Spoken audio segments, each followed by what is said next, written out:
स्वागत है आपका एक बार फिर से दिल्ली क्राइम नेशनल न्यूज में। मैं रिपोर्टर अवधेश भारद्वाज जिला मंडी हिमाचल प्रदेश के जड़ोल गांव से आपके समक्ष हाजिर हुआ हूं। अच्छा, मैं दर्शकों को बताना चाहता हूं, ये जिला मंडी हमारे राज्य सरकार हिमाचल प्रदेश के मुख्यमंत्री श्री जयराम ठाकुर जी की भी जन्म डिस्ट्रिक्ट है।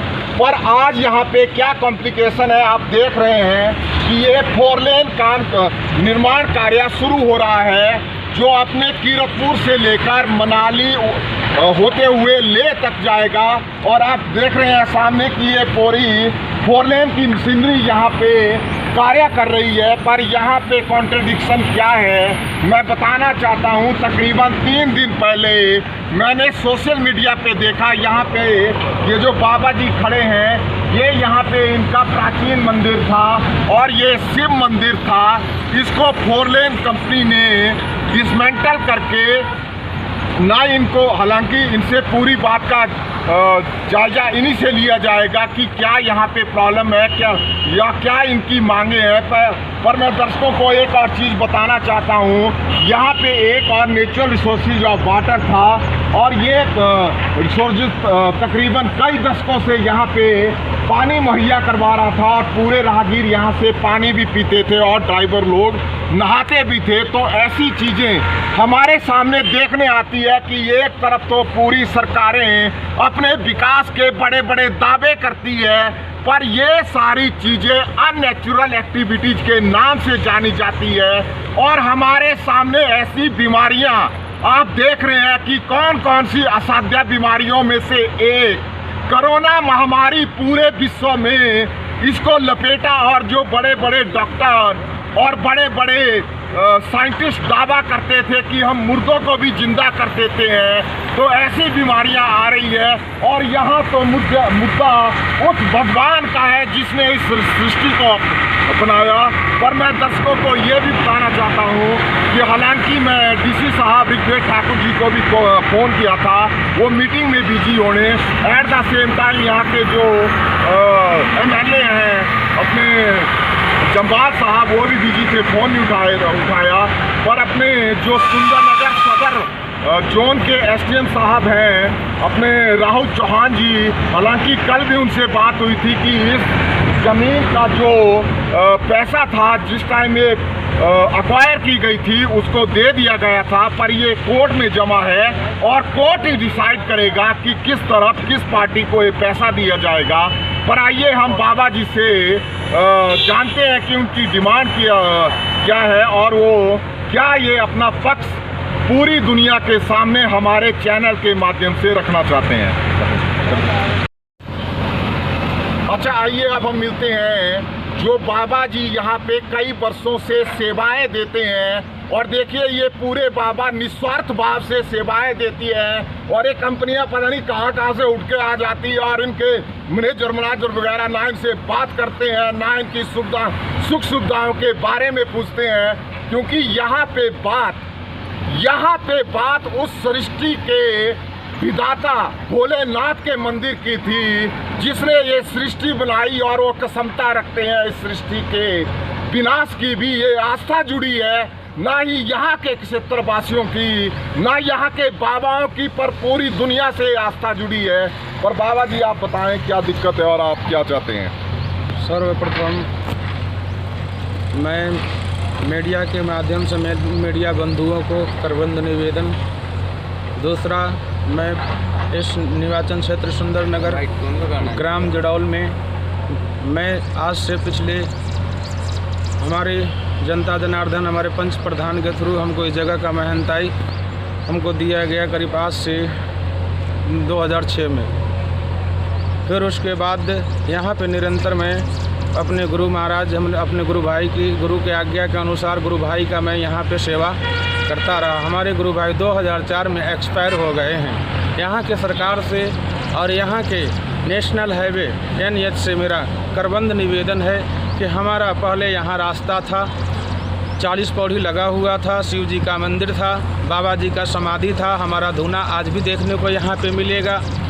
हमारा बस सरकार से एक ही आग्रह है, सरकार से एक ही गुहार लगा रहा हूँ मैं कि मेरे को सर्वप्रथम यहाँ पे पौड़ी दिया जाए, रास्ता दिया जाए। दूसरी बात की बात आस्था की है। तीसरी बात कि हमारा यहाँ पे पहले पौड़ी लगना चाहिए, ग्रिल लगना चाहिए और इसका 4 दीवारी होना चाहिए। और हमारे बाबा जी ने यहीं 2004 में एक्सपायर हुए, समाधि लिया, जनता जनार्दन ने समाधि दिया।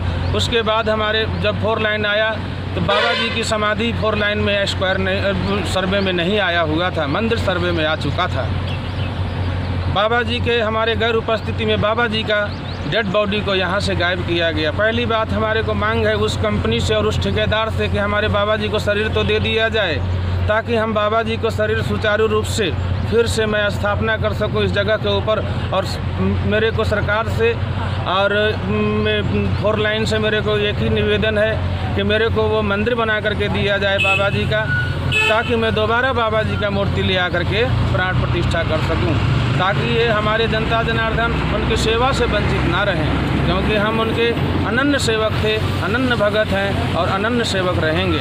हम निष्काम योगी, संत योगी महापुरुष जन इस भूतल के ऊपर यह देह धारण करते हैं। सरोवर जैसे कि तालाब तो होता है, लेकिन तालाब वो स्वयं को वो सरोवर वो जल नहीं पीता है, ऐसा ही सरोवर होता है। वृक्ष फल तो देता है ऋतु आने के बाद, हर एक ऋतुओं को सहन करते हुए, लेकिन वो ऋतु वो फल वो वृक्ष वो फल को पान नहीं करता है। ऐसा ही संत योगी महापुरुष का जीवन होता है, जो कभी अपने लिए नहीं जीते हैं, वो सदैव संसार के लिए जीते हैं। दिल और सोल से स्पीक श्री भगवान वाच, श्री हरि भगवान विष्णु के मुखारविंदों से निकला हुआ शब्द है। संत योगी महापुरुष जन कभी अपने लिए नहीं जिया करते हैं।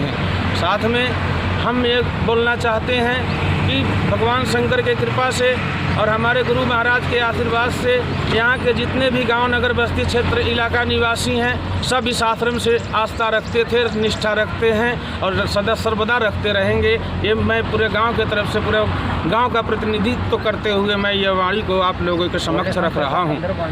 मेरे प्रदेशवासियों, मेरे देशवासियों, मेरे प्रदेशवासियों, आप लोगों से करबंद है निवेदन है कि हमारे बाबा जी का धूना तक पहुंचने के लिए, हमारे धूना तक पहुंचने के लिए, बाबा जी तक पहुंचने के लिए हमारा पहले पौड़ी 40 पौड़ी बना हुआ था। हमारे को अभी 40 पौड़ी नहीं लगेगा, 15-20 पौड़ी लगेगा। सुचारू रूप से हमारा पौड़ी बना दिया जाए और पौड़ी बनाने के बाद हमारे को चौतरफा बैरिकेटिंग कर दिया जाए। और तीसरा कि हमारे बाबा जी का मंदिर बना दिया जाए, ताकि मैं बाबा जी का दोबारा मैं मूर्ति प्राण प्रतिष्ठा करके आरती पूजा कर सकूँ।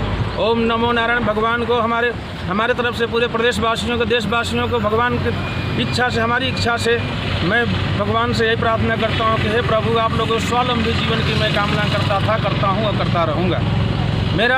मैंने प्रभु के निमित्त अपनी वाणी को मैंने आप लोगों के समक्ष रखा है और प्रभु के निमित्त ही मैं प्रभु के चरणों में अर्पण करते हुए, समर्पण करते हुए, वंदन करते हुए आप लोगों से एक ही आशा करता हूँ कि हे जनता जनार्दन, मैं आप लोगों के में से ही एक हूँ।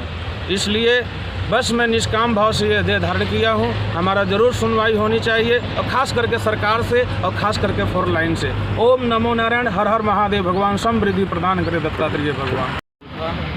अच्छा, मैं दर्शकों को बताना चाहता हूँ कि पूरी दुनिया के साथ ये पूरी सृष्टि जानती है कि हिमाचल प्रदेश एक देवभूमि है। और मैं तो यही बोलता हूँ कि पूरी दुनिया देखती है कि कंपनियों के विरुद्ध मैं कैसे चलता हूँ, क्योंकि प्यार की भाषा तो इन नमूनों को ऐसे भी समझ नहीं आती।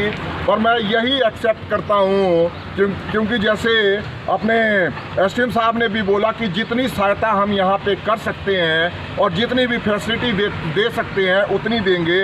और एक कंपनी भी बिल्कुल संवेदनशील हो जाए, नहीं तो मेरे हत्थे किसी भी एंगल पे चढ़ गई तो बिल्कुल भी बख्शा नहीं जाएगा। अच्छा, यहाँ पे लोकल लोग जुड़े हैं हमारे साथ जो अपनी प्रतिक्रिया बताना चाहते हैं, सब बताएं। जैसा कि आप सबको पता है, यहाँ पर 4 लेन बन रहा है और इसमें जग में कई मंदिर और पानी के झरने, हमारी स्ट्रीट लाइटें जैसे कई कुछ नष्ट हो गया, ये सब बनना चाहिए। हम सब की यही मांग है कि इसको पुनर्निवास और इसको बनाने की कोशिश की जाए। इससे आगे हम कुछ नहीं बोलना चाहते।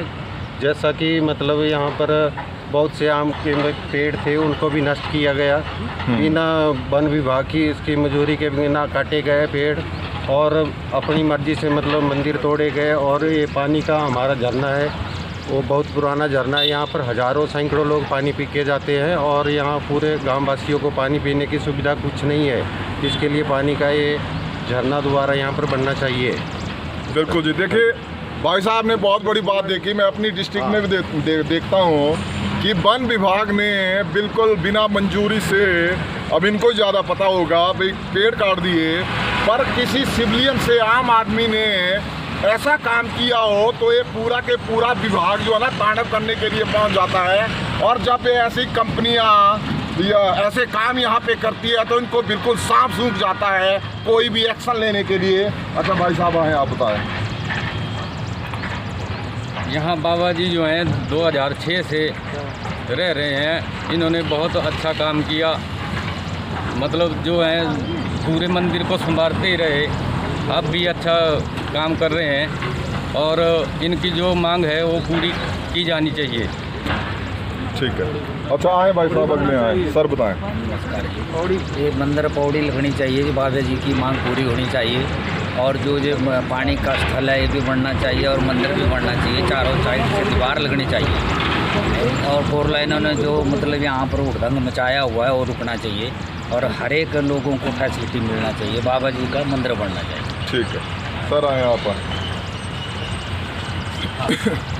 हमारा यहाँ पुराना मंदिर था शिव जी का और हम सब पूजा करते थे यहाँ, और हम चाहते हैं कि ये मंदिर दोबारा 4 लाइन वाले ने उखाड़ दिया और दोबारा इसको बनाया और पौड़ी ऊपर के लिए लगनी चाहिए। और हम ये चाहते हैं बाबा जी का दोबारा मंदिर बनना चाहिए और चारों तरफ से दीवार लगनी चाहिए। हाँ जी। और पूजा पाठ हम डेली, हमारे के लिए कोई मंदिर ही नहीं अब जड़ोल में रहा है, हमारे गाँव वासियों का मंदिर था और गुरु दरबार है। हाँ जी, गुरु दरबार। और दोबारा पौड़ी लगनी चाहिए, ऊपर के लिए मंदिर बनना चाहिए भोलेनाथ की। क्या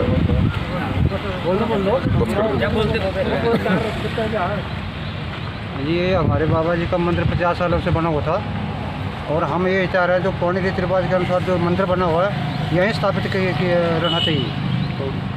और इसके साथ जो पौड़ी पहले जी 35-40 पौड़ी लगी हुई थी, वैसे ही बाबा के कुटिया के लिए रास्ता बनना चाहिए और 4 दीवारों के लिए लगनी चाहिए और वहीं मंदिर अस्थायी रूप से बढ़ना चाहिए।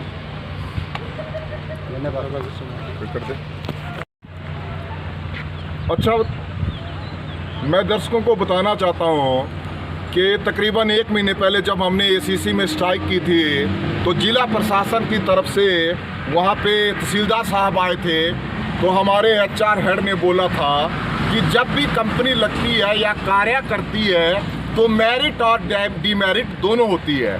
तो मैंने उसको एक ही बात बोली थी नमूने को, भाई ये पूरी की पूरी डीमेरिटें इन आम जनताओं को ही होती है और जितने से अच्छी सुविधाएं और मेरिट्स होती है वो सारे बड़े बड़े रईसजादों और लोगों को ही होती है। और मैंने उनको ये भी बोला कि यहाँ पे सर्वे करवाया जाए कि एसीसी कंपनी में कितने MLO के ठेके चले हुए हैं। कम से कम 7 प्रेजेंट MLA इस टाइम वहाँ पे ठेकेदारियाँ कर रहे हैं। तो बोलने का मतलब यही है कि जनता जब तक अवेयर नहीं होगी, ये पता नहीं कहाँ से उठ के आ जाते हैं, अरे हम आज़ाद हिंदुस्तान के बसिंदे नहीं परिंदे हैं, ठीक है ना, हम गुलाम नहीं है कि हम किसी की गुलामी सहेंगे। और मैं दर्शकों को यही बताना चाहता हूँ और इस आवाम को, पूरे हिंदुस्तान की आवाम को, कि अपनी आवाज़ को उठाइए। प्रशासन सुनता है और उस पर एक्शन भी होते हैं, पर सही तरीके से सही समय पर इन चीज़ों को अंजाम देना चाहिए।